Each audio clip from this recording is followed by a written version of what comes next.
distinguished speakers on the dais, and friends.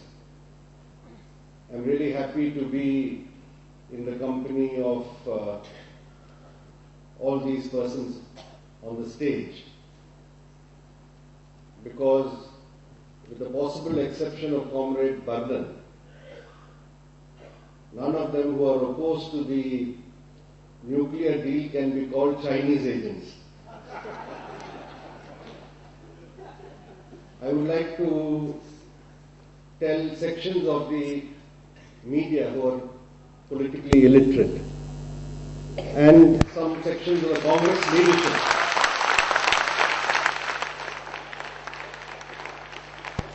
then that they must at least make an attempt to understand what the left stand has been on the nuclear policy in our country.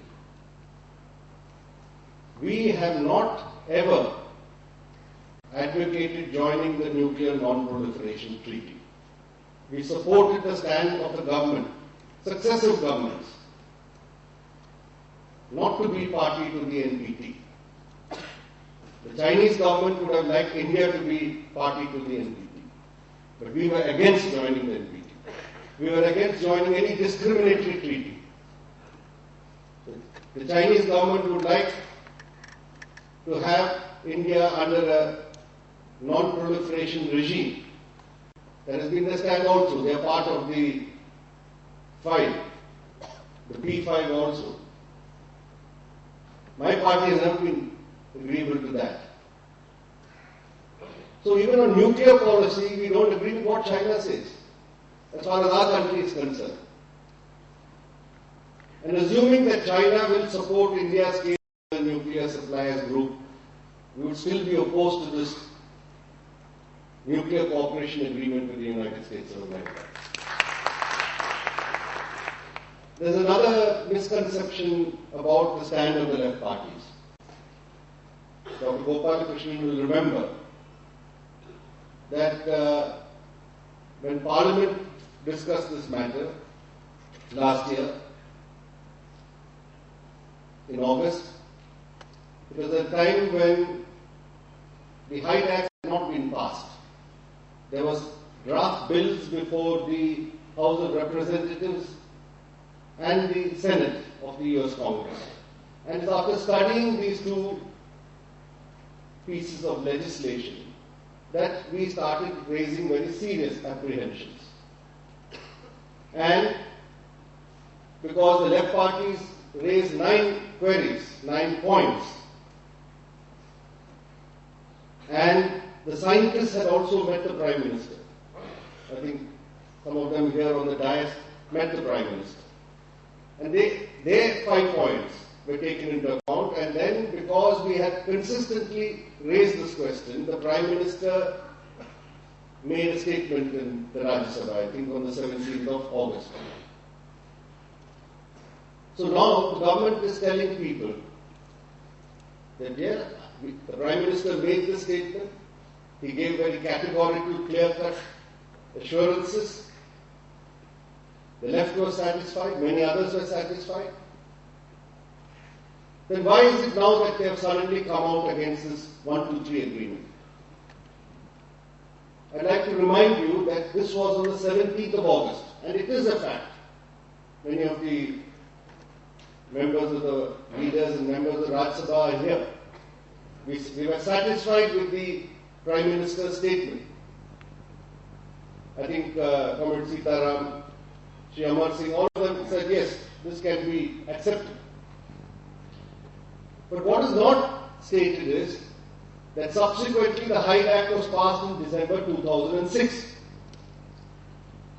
And from then onwards, not once, I've gone through the record of my party statements at least, on 4 occasions, from the 11th of December to the 27th of June. On 4 occasions, we publicly called upon the government not to proceed with the bilateral negotiations for the 123 agreement till the provisions of the Hyde Act which we consider are harmful for India are done away with or removed. And this is the actual quote from the first statement. Under these circumstances, after explaining what the Hyde Act stands for, the argument that the country should wait for the final bilateral agreement is specious. Obviously, the US administration is bound by the provisions of its act while negotiating this agreement. This cannot be accepted by India as it negates the most significant, if not all, assurances made by the Prime Minister to the Indian Parliament. Thus, further negotiations on the score must not proceed. This is the stand that we consistently took. But then the government was determined to go ahead. And they went ahead with the bilateral negotiations. They conclude the agreement. The Cabinet approves the agreement, the Cabinet Committee of Political Affairs and Cabinet Committee on Security. And then they call us to brief us about the already approved agreement. So, as far as we are concerned, there is no double standards. We were consistent. Once we saw the Hyde Act,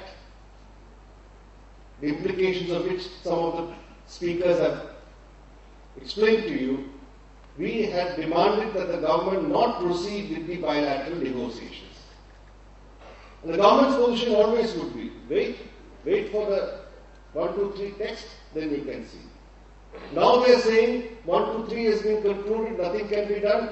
Now allow us to go for the safeguards agreement at the International Atomic Energy Agency, and then we shall have to go to the nuclear suppliers group. Now in this entire episode, we have learned some lessons. Comrade Vardhan mentioned the Common Minimum Program. And yes, we spent much of our time in the discussions with the Congress leadership regarding the Common Minimum Program on the foreign policy section. Because we had the experience of 6 years of the BJP-led government, what they had done. And we were very particular that the formulations on our foreign policy must seek to correct the course taken by the previous government.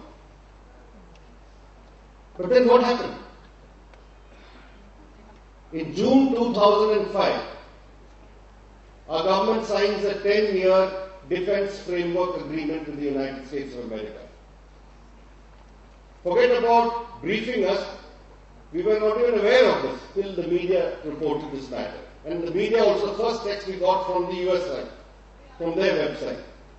Comrade Vardhan and I rushed to the defense minister at that time, Shri Pranab Mukherjee. And we couldn't first believe that this agreement had been signed. The implications of this, that you can have joint operations with the US armed forces in third countries, outside the auspices of the United Nations. We asked the minister, can you tell us where we could go with the US armed forces? Which country? Which part of the world do we have joint operations? Can we have joint operations?